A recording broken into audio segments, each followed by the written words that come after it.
Olá, alunos, tudo bem? Me chamo Isabelle e eu curso Ciências Biológicas na USP São Paulo. Serei uma das professoras de Biologia de vocês. Bom, o tema da aula de hoje é protozoários. Mas por que essa capa toda diferenciada com diferentes tipos de seres vivos? Porque primeiro eu gostaria de classificá-los em 5 diferentes reinos antes de poder aprofundar o estudo de cada um deles. Então vamos lá. O primeiro reino é o metazoa ou animália. Ele é composto por seres eucariontes, pluricelulares, com uma nutrição heterotrófica, ou seja, eles não conseguem produzir seu próprio alimento, tendo que se alimentar de matéria orgânica do próprio meio em que vivem. E além disso, possuem tecidos verdadeiros.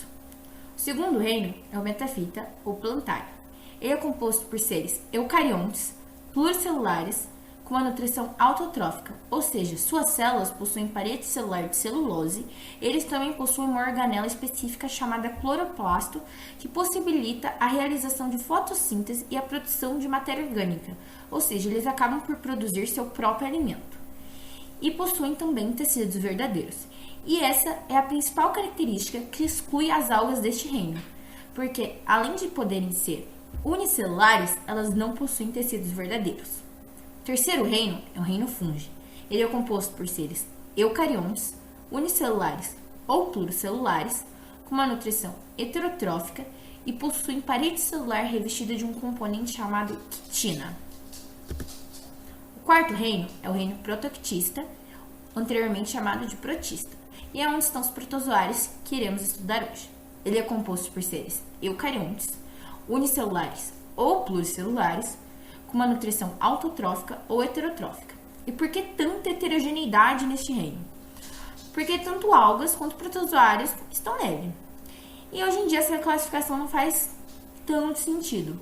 Porque assim, as algas são seres unicelulares ou pluricelulares e autotróficos. E os protozoários são exclusivamente unicelulares com uma nutrição heterotrófica. E o que englobou os dois no mesmo reino foi o fato de serem eucariontes e não possuírem tecidos diferenciados, o que não é um argumento muito forte atualmente para deixá-los no mesmo reino. Mas por enquanto está desse jeito. O quinto reino é o monera. Ele é composto por seres procariontes, ou seja, eles não possuem uma carioteca em volta de seu núcleo. Também são seres microscópicos, unicelulares, com uma nutrição autotrófica ou heterotrófica. E como exemplo temos as bactérias e as arqueias. E a principal diferença entre as duas é que as bactérias possuem parede celular revestida de peptidoglicano e as arqueias não a possuem. Bom, agora de fato vamos estudar os protozoários. Aqui à esquerda temos a foto de 3 deles: uma ameba, um trypanossomo e um paramécio. Mais adiante iremos estudar suas respectivas classificações e as principais diferenças entre eles. Os protozoários, apesar de serem organismos bem diferentes em relação à forma, modo de vida, todos eles são organismos unicelulares e eucariontes. E para explicar a estrutura de um protozoário, irei usar uma ameba de água doce como organismo modelo. Uma ameba é delimitada por uma delicada membrana, responsável pela troca de materiais com o ambiente. Além disso, o núcleo é envolto por uma carioteca, isso que o classifica como um organismo eucarionte, e dentro do núcleo está localizada a cromatina, na qual contém o DNA. O DNA é responsável pela coordenação das principais atividades metabólicas do organismo. Entre a carioteca e a membrana, temos o citoplasma. O citoplasma é dividido em 2 regiões: o ectoplasma e o endoplasma. O ectoplasma é mais externo e consistente, e o endoplasma é mais abundante e fluido. E uma ameba possui todas as organelas de uma célula eucarionte: lisossomo, retículo endoplasmático, mitocôndria, complexo golgiense, mas também apresenta 2 tipos especiais de vacúolos: o digestivo e o contrátil, que no próximo slide iremos ver como cada um deles funciona. Agora vamos falar das atividades básicas e da coordenação do nosso organismo modelo, que é a ameba. A coordenação das atividades, como eu já disse, é realizada pelo núcleo, porque é nele que está contido o DNA, o material genético do nosso organismo. O deslocamento é feito por meio de pseudópodes. E o que são pseudópodes?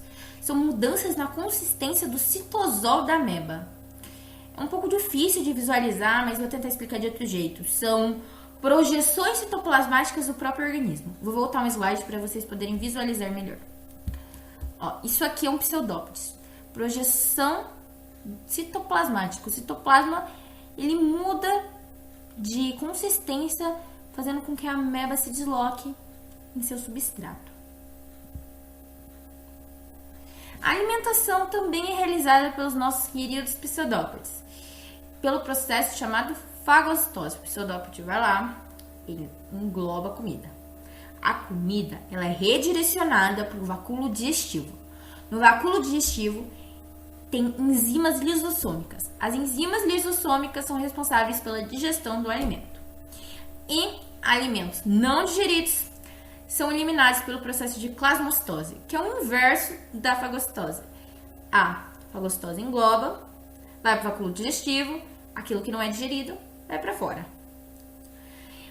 Entretanto, resíduos resultantes da atividade metabólica da ameba é eliminado pelo processo de difusão. E o que seria esse processo de difusão? O processo de difusão consiste na transferência do soluto do meio mais concentrado para o meio menos concentrado. E como nossa ameba está cheia de gás carbônico e amônia, eles são transferidos da ameba para o meio. E a utilização dos nutrientes da alimentação pode ser tanto na respiração celular, que também precisa de oxigênio obtido por difusão, só que ao contrário, o meio tem mais oxigênio do que a ameba. Então, o oxigênio vai do meio para a ameba. E também na formação de estruturas do próprio organismo. Uma coisa mais importante é que a ameba possui um mecanismo de osmorregulação, realizada pelos vacúolos contráteis, que eu falei que ia explicar como eles funcionam. Os vacúolos contráteis, eles recebem o excesso de água, incham até atingirem sua capacidade máxima, se contraem e expulsam a água excedente do organismo. Mas por que tem água excedente? Porque nossa ameba de água doce tem uma concentração salina maior do que a do meio em que ela vive. Então, pelo processo de osmose, a água vai do meio menos concentrado para o meio mais concentrado. E às vezes vai água demais. Então, essa água excedente ela é expulsa pelos vacúolos contráteis. A reprodução das amebas é assexuada, ou seja, só é necessário um organismo para gerar outro. E ela é feita por bipartição. E como é a bipartição? Simplesmente o organismo, quando atinge determinado tamanho, ele se divide em dois geneticamente idênticos entre si. Mas as amebas também possuem um mecanismo de resistência para quando as condições não estão tão favoráveis à sobrevivência, como quando ocorre escassez de água ou de alimento. E esse mecanismo é a formação de cistos. Os cistos, eles possuem um envoltório protetor, vários núcleos resultantes de divisões celulares iniciais, baixa atividade metabólica e um citoplasma reduzido. E apenas quando as condições favoráveis à sobrevivência retornam, o organismo readquire sua atividade metabólica, seu envoltório protetor é rompido e o organismo divide-se, gerando novas amebas. Os protozoários são classificados em 4 grupos. O primeiro são os cisópodes ou sarconídeos. Como exemplo, eu trouxe a Entamoeba histolítica. Esse grupo se locomove por pseudópodes, como eu já expliquei. O segundo grupo são os flagelados ou mastigóforos. Como exemplo, eu trouxe o Trypanosoma cruzi. E esse grupo, como o próprio nome já diz, se locomove por flagelos. O terceiro grupo são os esporozoários. Os esporozoários, eles não apresentam nenhuma estrutura locomotora. Como exemplo, eu trouxe o Plasmodium vivax. O último grupo são os ciliados. Como exemplo, eu trouxe a vorticella.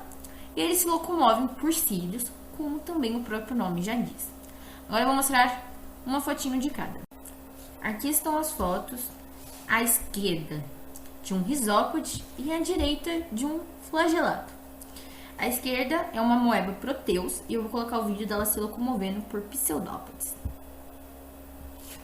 Olha que bonitinho! Muito fofa.